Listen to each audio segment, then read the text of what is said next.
So hello, what's up mga J-Vlog? Welcome ulit sa panibagong video, and for today's video, ayan, i-review natin ngayong 2024 ang isa sa pinakamalupit na lumabas din na flagship smartphone ni Samsung ng year 2021, ang Samsung Galaxy S21 Ultra. Maganda pa kaya to? Tara mga J-Vlog, check natin.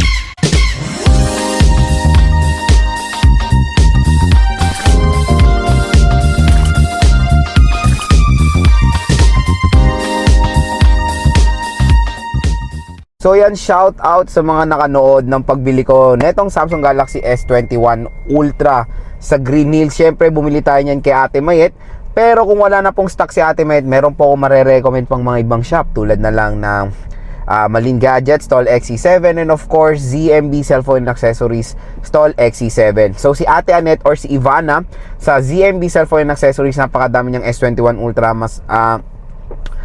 Marami siyang S21 Ultra, kaya PM na kayo agad sa ZMB Stall XC7. Pwede nyo silang i-PM sa kanilang Facebook page. Search nyo lang ZMB Cellphone and Accessories. So, ano nga ba or magkano nga ba ang Samsung Galaxy S21 Ultra? Last year, nung first time kong nag-vlog sa Green Hills, medyo ano pa siya eh, nasa 20,000 level pa siya. So 25,000 last year, pero magandang balita ngayong 2024, for as low as 15,000, 128GB na S21 Ultra, makakabili na kayo niyan sa GH. Grabe, napakamura. Pero pag 256GB, nag-range siya ng 16 to 18,000, tapos 512, 18 to 20. So parang nag-range buong variants, or depende sa variant, 15,000 to 20,000 pesos ang S21 Ultra. Napakamura na mga J-Vlog. So for as low as 15K, makakuha na kayo ng S21 Ultra sa GH. Tapos pag sinabi nyo pang napanood nyo sa vlog or nirecommend ng vlog, automatic 500 pesos cashback po kayo. Alin dyan sa mga shop na sinabi ko dito sa ating video. So Malin Gadgets, ZMB Cellphone and Accessories, and ZMB Gadgets. So marami ring na curious, Lods, mag S21 Ultra pa ba ako or S22 Ultra? Ano ng phone comparison yan, i-check ko na lang sa video. Pero yun nga, yung ni-review natin ngayon is yung pinurchase natin S21 Ultra. Marami rin ako nakikita sa Green Hills or sa comment section na nagtatanong, meron bang Snapdragon? Bihira lang ang Snapdragon na S21 Ultra dyan sa GH, kasi ano yun US variant yun, or Hong Kong or China variant ang S21 Ultra na Snapdragon 888. Karamihan po talaga makikita nyo sa GH mga J-Vlog is Exynos, lalo na pag NTC.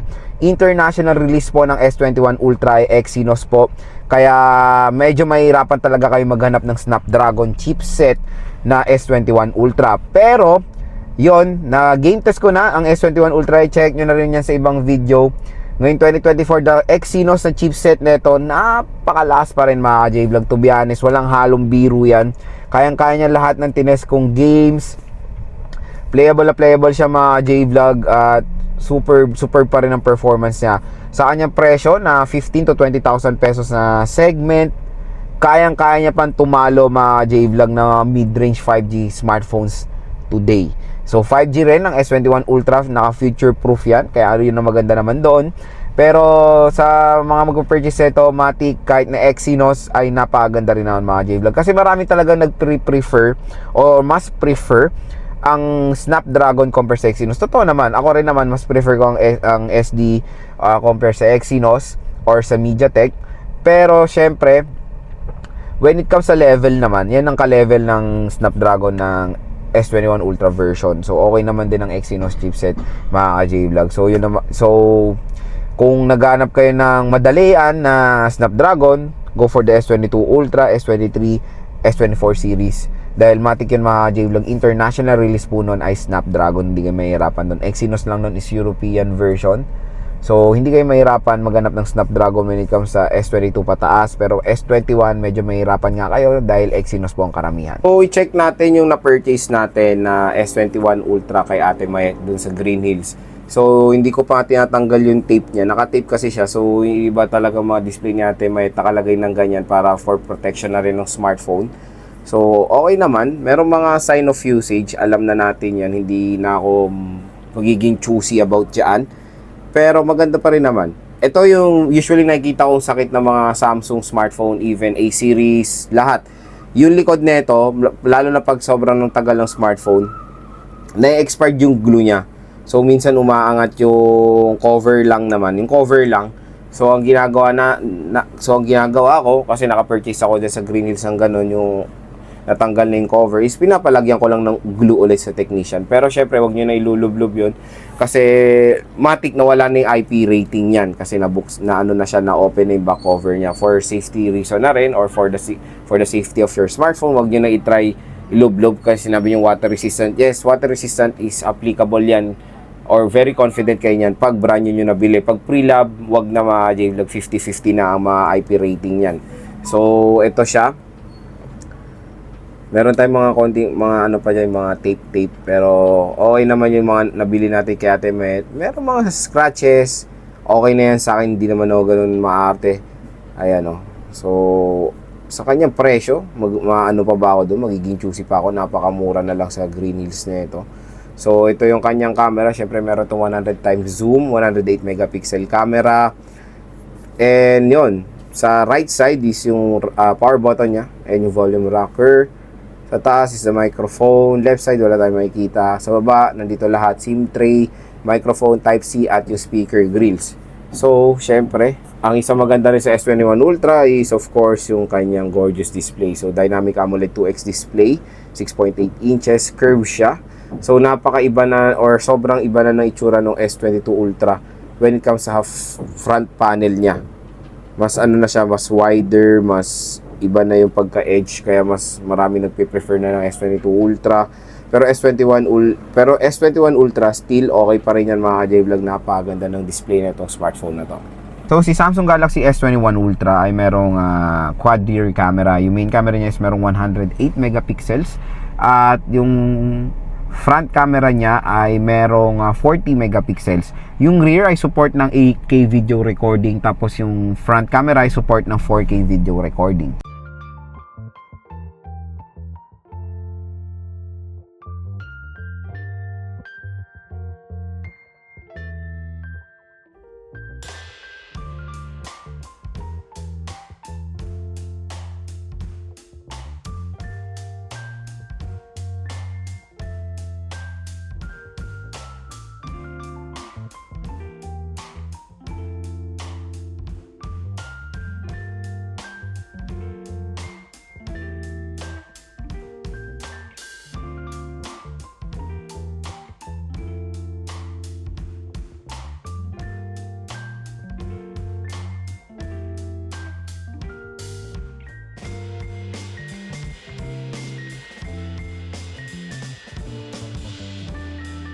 Sa screen naman, si Samsung Galaxy S21 Ultra ay merong 6.8 inches Dynamic AMOLED 2X display na merong resolution na 1440 by 3200 pixels na merong 515 pixels per inch.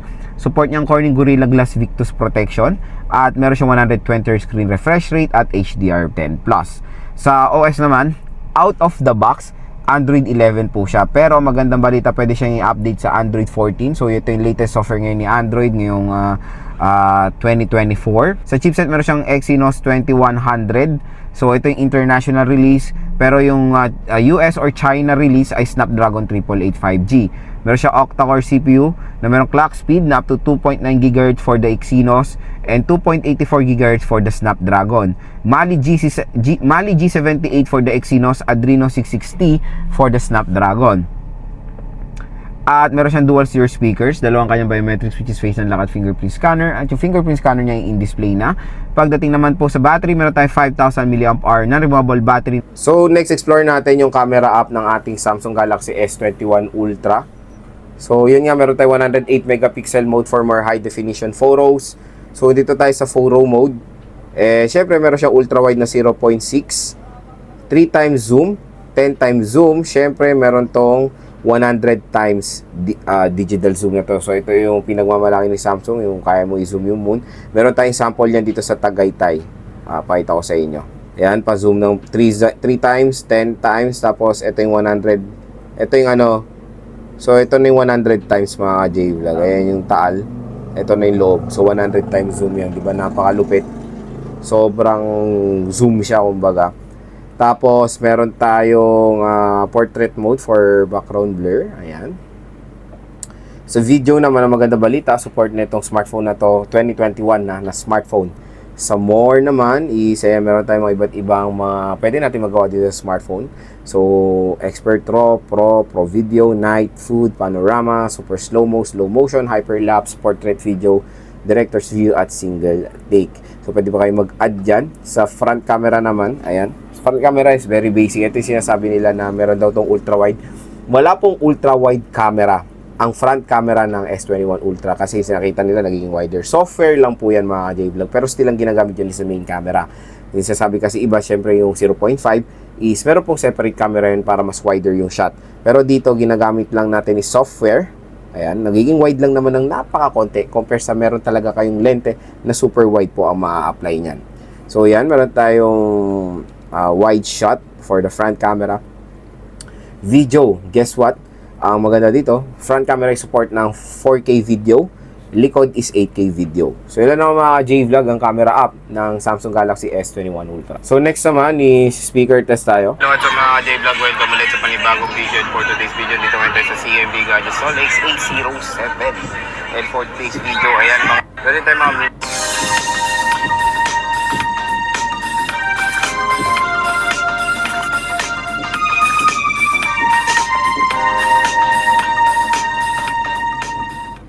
Hi, Johnny. ano Johnny? Hi, Johnny Delgado. Kala ko Johnny. Hi, this is Royal. Ito yung na-measure ng ating sound level meter. Mataas naman, 91.9 decibel. So yes, ang speaker na ito Samsung Galaxy S21 Ultra ay maganda. Syempre, support nito ang Dolby Atmos. At dual stereo speaker siya. Kaya kung i-rate ko speaker nito still hanggang ngayon 2024, 1 lowest na nga. Sa score ko dito mga J-Vlog, nasa perfect 10. So ayan mga J-Vlog, ang ating full review dito sa ating Samsung Galaxy S21 Ultra. Nakakabilib until today. Napaganda pa rin gamitin itong smartphone na to. Meron siyang premium display. So pag maglalaro kayo, paniguradong may enjoy nyo mga J-Vlog yung Dynamic AMOLED 2X display ng S21 Ultra. Kung ang tatanong ayan, so mga tatanong, Lods, ano ba? Okay pa ba S21 Ultra? Bibili na ako sa Green Hills niyan. Yes mga J-Vlog, napaganda pa rin gamitin ng S21 Ultra. Dahil ang magandang balita mga J-Vlog, I think ito na yung last niya. Support pa siya ng Android 14 with One UI version 6. So I think ito na yung last ng Samsung Galaxy S21 Ultra na update. Di ako sure, pero fingers crossed, malay nyo naman next year may support pa ng Android 15, di natin alam. Pero feeling ko yan yung pick niya, Android 14. Pero Android 14 napakatagal pa niya magiging relevant sa market, kaya panigurado itong S21 Ultra na iniisip nyo i-purchase ay matagal nyo pa rin magamit sa market. Biruin nyo yun, sa halagang ganyang presyo na 15 to 20,000 may S21 Ultra na kayo or flagship smartphone ni Samsung. Superb camera performance, outstanding display or premium display, napakalakas for gaming, pwedeng gamitan ng S Pen, so for more para ma-boost yung inyong productivity. Napakaganda ng speaker, okay din ang design. So for making content, multimedia, lahat social media ay magandang gamitin itong S21 Ultra. So saan pa ba tayo bibili niyan? Syempre wala nang iba kundi kay Ate Mayet, kay Ate Anet, at saka kay Ate Malin sa Green Hills.